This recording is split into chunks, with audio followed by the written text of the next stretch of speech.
Merci encore une fois. C'est vrai tout ce qui est dit, hein, mais dans le fond, quelle que soit la période, la gouvernance, jusqu'à présent, si on reste au niveau des chiffres, des statistiques, de l'argent, on va perdre de vue le fond de la question. Ce sont des hommes qui gèrent les ressources nationales. Qu'elles soient des ressources minières, qu'elles soient des ressources humaines ou des ressources financières. Ces hommes-là ont quel type de contraintes pour gérer ces ressources d'une certaine façon? En 2000, Kaba dit que le niveau de vie baissait, mais c'est vrai qu'en 99-2000, l'État de Côte d'Ivoire était défaillant. Complètement. Le taux de croissance était à 3 points en dessous de 0. Et c'est la bonne période? Le chiffre, c'est la bonne période? 2000 à 99. L'État de Côte d'Ivoire était défaillant. J'étais ministre des Finances. Au moment où 2000 arrivait, nous étions à 3 points en dessous de 0 pour la croissance. Ça signifie quoi? Que à ce moment précis, la production de notre pays, année après année, se réduisait. Et quand la production se réduit, les hommes qui produisent nécessairement perdent énormément dans le processus. Mais en plus de cette baisse de croissance et de la défaillance de l'État, il y avait une masse salariale qui était telle que lorsqu'on l'ajoutait à la dette que nous remboursions, il n'y avait plus rien à faire. Alors, comment est-ce que nous nous sommes arrangés pour qu'en 99, l'État soit défaillant? Moi, j'ai pris le ministère des Finances dans une situation de coup d'État. L'État défaillant. Aujourd'hui, on a une situation avec un taux de croissance qui est à 4 points, qui va vers 4 points au-dessus de 0. Alors, dans le processus, si on reste au niveau des chiffres, la tendance globale de l'économie est en hausse, mais la mauvaise gouvernance continue quand même. Donc les chiffres ne reflètent pas toujours l'aspect gouvernance. Ce qu'il y a là-dedans, ce sont les comportements des individus, les contraintes que nous mettons autour et les comportements des hommes même par rapport aux règles que nous avons édictées. Nous avons des règles en Côte d'Ivoire. Est-ce que nous nous comportons vis-à-vis de ces règles de façon conforme? Ou bien alors, est-ce que nous prenons la tangente par rapport aux règles? Je pense que la gouvernance devrait rapport à ces règles. Oui, M. William Atebi l'a dit, les résultats que nous avons nous montrent qu'on donne dos aux dispositions qui ont été prises. Professeur Seka. Oui. Bon, moi je crois que il s'agit de parler de la gestion courante des affaires. La question fondamentale, c'est de savoir est-ce qu'il y a problème de gouvernance en Côte d'Ivoire. Et les exemples sont légion. Il y a effectivement mauvaise allocation des ressources en Côte d'Ivoire. Bon, pour revenir à la question soulevée par Tebi, toujours mettre ça en avant, le salaire des enseignants à double vitesse. Mais je crois que ça, c'est un cas de bonne gouvernance et non de mauvaise gouvernance. Parce qu'il faut se situer dans le contexte. Quand cela est arrivé, nous étions en programme d'ajustement structurel.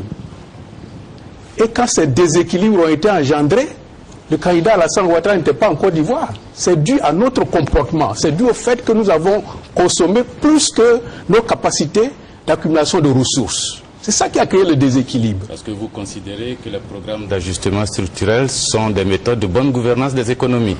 Non, la situation a été créée et on a appelé Alassane pour venir sauver la Côte d'Ivoire. Il a bien sauvé en tout cas. Oui, il est venu. Qu'est-ce qu'il faut faire? Non, non. Il est venu. Qu'est-ce qu'il faut faire? Faut-il couper les salaires de ceux qui sont déjà en activité? Ce qui est impopulaire. Ou faut-il donner une grille de salaire aux entrants? C'est ça. Il a opté de donner une nouvelle. On a constaté que deux personnes. Il a donné une nouvelle grille de salaire. Pas le même salaire. Vous pensez que c'est moins impopulaire que chose? Oui, mais ça permet de résoudre le problème en son temps. Ça permet de ne pas mettre les gens dans la rue. Parce que le problème de la masse salariale, il faut choisir. Faut-il renvoyer les gens, les mettre dans la rue, ou bien il faut diminuer les salaires, ce qui est impopulaire. Mais c'est mieux d'établir une nouvelle grille de salaire pour ceux qui entrent Ils ont le choix d'accepter ou ne pas accepter. Ils n'ont pas le choix. Pour dire en réalité, ils n'ont pas le choix parce qu'on cherche. Donc ça a permis de résoudle le problème budgétaire. Vous laissez dire ça non plus, ils n'ont pas le choix. Ils sont dans une situation, ils ont besoin d'avoir un travail, un salaire. Il ne faut pas dire qu'ils ont le choix. Non, mais c'est mieux que de réduire les salaires de ceux qui sont déjà en activité. Oui. Non. C'est mieux que de réduire le salaire de ceux qui sont déjà en activité. C'est impopulaire. Professeur, cette solution a été adoptée à l'époque parce que nous étions en situation de crise économique. Dans le même pays, aujourd'hui, nous sommes en situation de crise économique beaucoup plus grave que la crise ancienne, et pourtant ces salaires ont été décrochés. Comment vous expliquez cela? Qu'à un moment donné, on a préféré avoir des salaires à double niveau.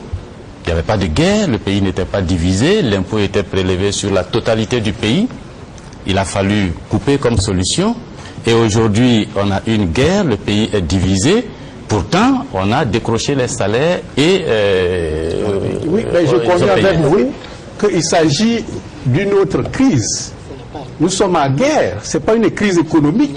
Vous convenez avec moi qu'en 80, la décennie perdue, qu'on l'appelle, c'était une crise économique très profonde. Et William Atebi? Aujourd'hui, c'est une crise sociale et de guerre. Je suis rassuré. Parce que je crois que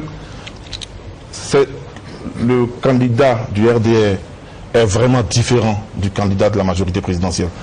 Pour Laurent Gbagbo, pour Laurent Gbagbo, oui, vous continuez. Ça ne peut pas être de la bonne gouvernance que de faire en sorte que dans un pays, des personnes qui font le même travail, qui sont soumis aux mêmes contraintes et des salaires différents. Vous êtes en train de dire devant les Ivoiriens que c'était un acte de bonne gouvernance. Non, ce n'est pas un acte de bonne gouvernance. C'est un acte de tellement de bonne gouvernance que beaucoup de jeunes ont quitté l'enseignement et l'enseignement ivoirien en a souffert. C'était une mauvaise politique et comme le dit le président Mamadou Koulibaly, les difficultés de cette époque n'ont rien à voir avec celles d'aujourd'hui. Dans un pays, quand vous dites que c'est ponctuel, mais ce n'est pas exact, je suis désolé. Disons la vérité aux Ivoiriens. Ce n'est pas ponctuel. Comment voulez-vous que ça puisse être ponctuel quand ça a pris fin seulement quand Laurent Gbagbo est arrivé au pouvoir? Quel est ce ponctuel qui prend fin seulement quand ceux qui l'ont pris ne sont plus au pouvoir? Ce n'est pas exact. Quand Laurent Gbagbo est arrivé au pouvoir, c'est lui qui a mis fin à cette injustice. Et Dieu seul sait que ça a revalorisé la fonction enseignante. Alors, oui, monsieur William Atebi, est-ce qu'il fallait aussi laisser ces personnes sur le carreau? Il ne fallait pas leur trouver quelque chose? Est-ce que ce n'est pas déjà bien de pouvoir leur donner quelque chose par Non, non, non et non. Ce qu'il fallait faire... Qu'est-ce que vous auriez fait, vous? D'abord, on ne fait pas de politique fiction, on ne va pas deviner des choses. Oui, mais qu'est-ce que vous auriez fait? Parce que ce jour-là, il aurait fallu décider. Il ne s'agit pas de fiction, il s'agit de savoir la réalité. Il s'agissait en ce moment précis de savoir si on dévaluait le franc CFA ou si on ne dévaluait pas. Le Premier ministre Ouattara a traîné, il a fini par obtenir la dévaluation. C'était un simple ajustement de prix. Il n'a pas voulu dévaluer tout de suite. Il a préféré jouer sur les salaires des individus. Le déficit de l'État a augmenté et au bout du compte, on a abouti en 93 à la dévaluation au moment où il partait de la primature. On aurait pu arriver...